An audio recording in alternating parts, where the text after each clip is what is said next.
It's Halloween! I will hate your soul! Oh wait, we're actually... How silly of me, we're actually at October 4th, but the beginning of this level certainly is terrifying, because there's absolutely nothing. And I gotta say, that was a pretty clever way to start the level in order to build up some tension, because there's absolutely nobody around, and then suddenly you open those doors and you're thrown into hell. The hell of flaming push wall, those are the guardians of hell. Okay, and they're dead. But anyway, it was a nice thought. But then again, you're dealing with a random enemy here, so you can get either a low guard, or you can be unlucky and just get a Triad Enforcer on your face. And I really like this secret. Are you ready to burn your way to victory by getting a whole bunch of items which give you extra lives that, if you're like me, you never end up using anyway, because if you die, you usually just reload your game in order to get all of your weapons again. Even though in most levels they usually tend to be easy to find, but I'd rather just not get fucked over by having to hunt for the weapons again into the level, considering that they're not always that easy to get, and it's gonna be especially a problem in episode 4. So here we go, the level starts proper. We finally start seeing enemies in a regular manner.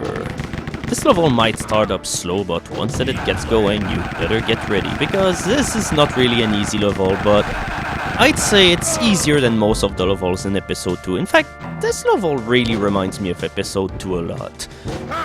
While a great deal of episode 3 has mainly been about inserting random rooms filled with robots just in order to be annoying and not even be threatening or difficult, well, this level once again brings up a whole bunch of baddies for you to kill, and yeah, there's a secret right here that you probably need the auto map to find, because you can see that there's a room inside with a key.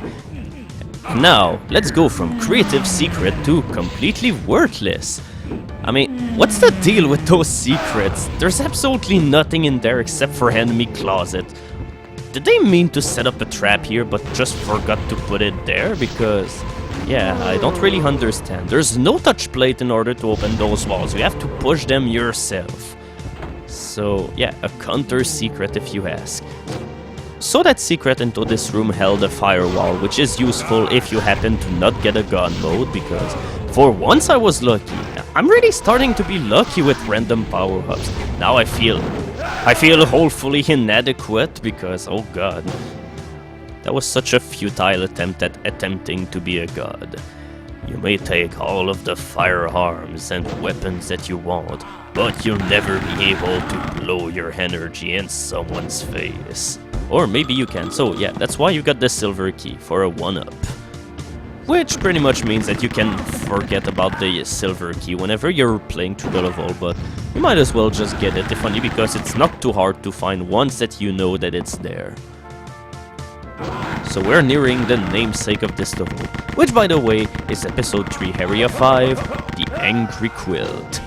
Yeah, right here. This is the section which the level is named about, because the upcoming rooms in this level are shaped like some sort of patchwork decoration.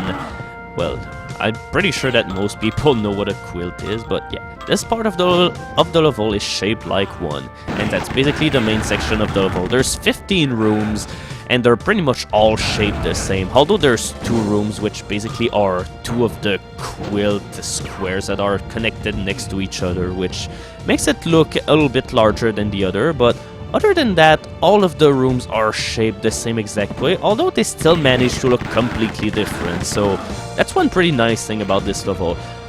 While the outer edges of the level make the level look repetitive in theory, the level really do work, and you'll usually have a hard time getting lost into this one level.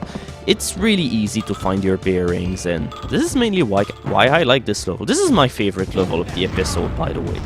Because, first of all, it's pretty much a throwback to episode 2, because there's pretty much no robots at all in the level, although yeah, there's the sentry guns every once in a while. Although, we have yet to see my favorite sentry gun into the whole game. Yeah, we can hear it. Yeah, not even the enemies are safe from those traps. Sentry guns will kill you, but they'll kill enemies too. They don't have any regards for anyone's health. And then you really start wondering why those people even agree to work here, because not only it's a lamentable work area, but yeah, fuck you, lightning gun. But yeah, also, yeah, it's very dangerous. Who would want to go and... Okay, that was pretty sloppy, but yeah, that's the game's fault for tricking me by putting a bazooka into a corner I couldn't see. That was so unfair. Oh god.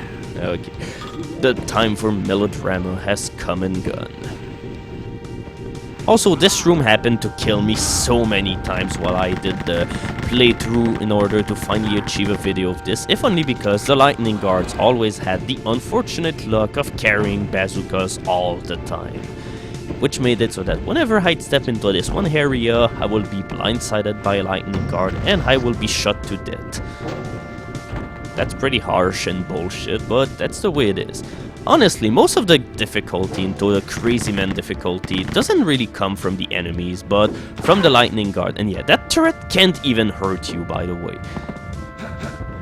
Yeah, but this thing, however, can hurt you. But yeah, that turret really is the best trap ever, and I dare anyone to contradict me, because yeah, you won't even get hurt by it. There's no way you can be hurt by this turret, but the enemies can. So it really seems that most of the episodes all have of their own little quirks in order to separate them from each other. Episode 1 is the best episode. The second episode is the hardest fuck episode, because in general, episode 3 is a lot easier than episode 2, if only because there's a shit ton less enforcers. And also, the traps and rooms into this one episode also happen to be far less asshole-ish than most of them were into episode 2. Although, this will be the exception to the rule, this one rule. This random power-up will decide whether you live or die into this room. Yeah, that's 4 ballistic craft alongside with an enforcer. And all of this, by the way, just for a whole bunch of bonus barrels.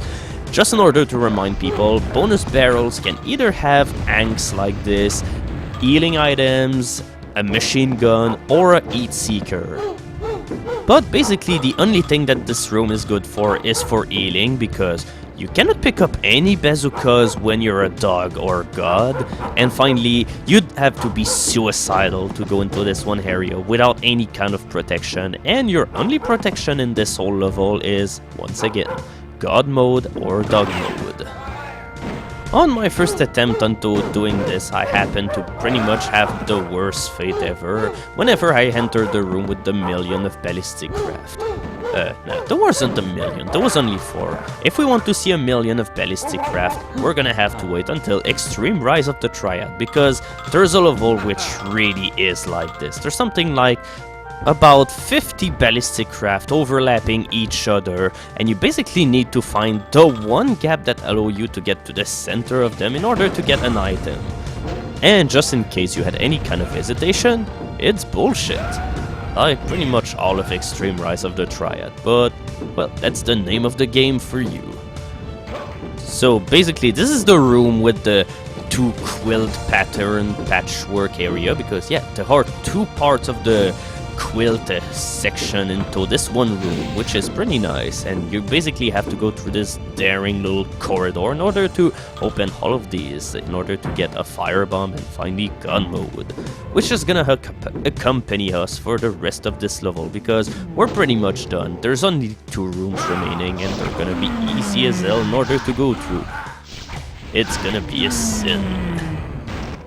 There's only one secret left in order to finally put an end to this video, but yeah, it's not really that useful. A whole bunch of life item which is protected by those pillars of fire, which is once again is suicidal if you attempt to go through normally, because the gaps through the columns are pretty narrow, but yeah, when you're god, no one cares. This ending section is pretty brutal too, because you need to carefully run across this. Here we go, just like that. But there's also a way for the people who are not as confident. Yeah, you can bypass the whole section entirely and thus missing the point. So here we go, that's the end of the Angry Quilt.